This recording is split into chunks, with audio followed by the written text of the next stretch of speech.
प्रणाम नमस्कार, मैं हूं गणेश शिवरकर। कल प्लेन क्रैश में सुबह 8:38 पे अजित पवार जी की मृत्यु हो गई। लेकिन प्लेन क्रैश कैसे हुआ, अब यह साबित हो चुका है कि यह कंप्लीटली साजिश है। किसकी है, वीडियो के आखिर में आपको बताने वाला हूं। लेकिन साजिश कैसे है, यह कैसे साबित हो गया?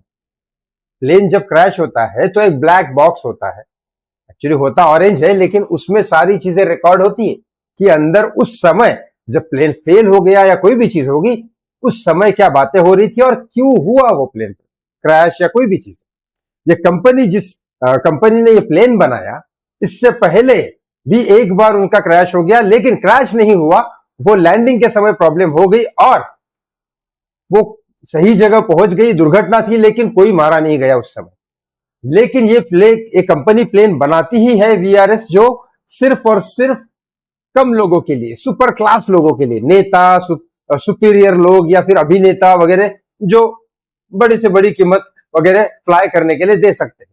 तो इस प्लेन में भी ज्यादा से ज्यादा 6 लोग ही थे, 3 तो पायलट ही थे, बाकी उनका एक बॉडीगार्ड था और अजित पवार थे और एक।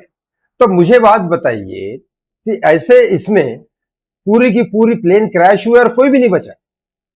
पहली बात, ठीक है, ये प्लेन हाई क्लास में बनाया जाता है, 5 से 6 करोड़ की इसकी कीमत होती है। ब्लैक बॉक्स अभी भी न्यूज में यही आ रहा है कि ओपन नहीं हो रहा है, लेकिन उसके अंदर की इंफॉर्मेशन ये है कि पहले आपको बता देता हूं इंफॉर्मेशन क्या है, सुन के चौंक जाओगे, हिल जाओगे आप।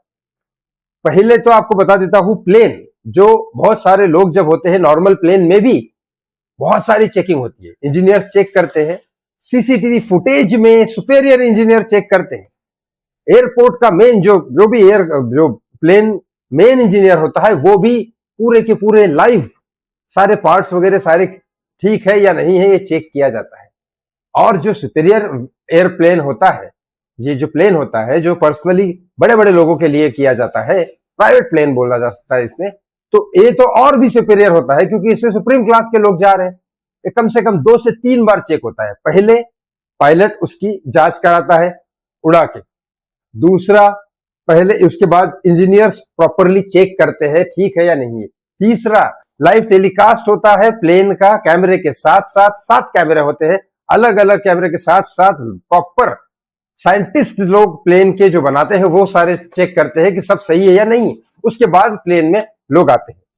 सबसे अहम बात, अजित पवार एयरपोर्ट पे मुंबई पे तो दिखाई दे जाते हैं, लेकिन प्लेन में चढ़ते हुए अजित पवार दिखाई नहीं देते हैं। कोई भी फुटेज नहीं है यहाँ पे प्लेन में चढ़ते हुए, हालांकि हर नेता हर अभिनेता का होता है, अभी तक नहीं आया।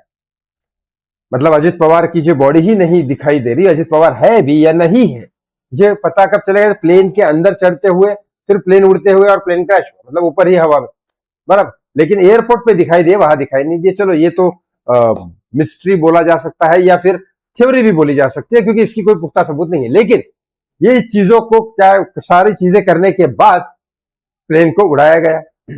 अब वह अचानक ब्लैक बॉक्स में क्या है, अचानक प्लेन में हलचल हुई और अचानक प्लेन, जो प्लेन लैंडिंग के लिए जबरदस्त माना जाता है, उसी प्लेन की लैंडिंग के जस्ट पहले ही धुआं निकला और लैंडिंग प्रॉपर तरीके से नहीं हुई। ऐसे ही सेम प्लेन, सेम कंपनी का प्लेन, लैंडिंग के पहले धुआं निकला लेकिन लैंड प्रॉपर से नहीं हुआ, लेकिन उसमें किसी की जान नहीं गई और इस प्लेन में सारे के सारे लोग मारे गए।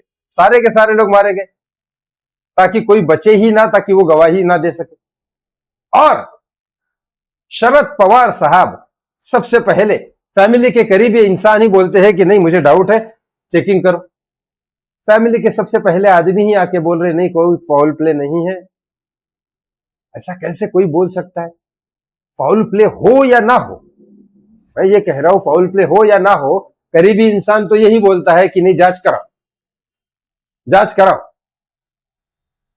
आपको क्या लगता है इसमें? कमेंट बॉक्स में कमेंट करके जरूर बताएं। थैंक यू सो मच, बहुत बहुत धन्यवाद। जय श्री राम।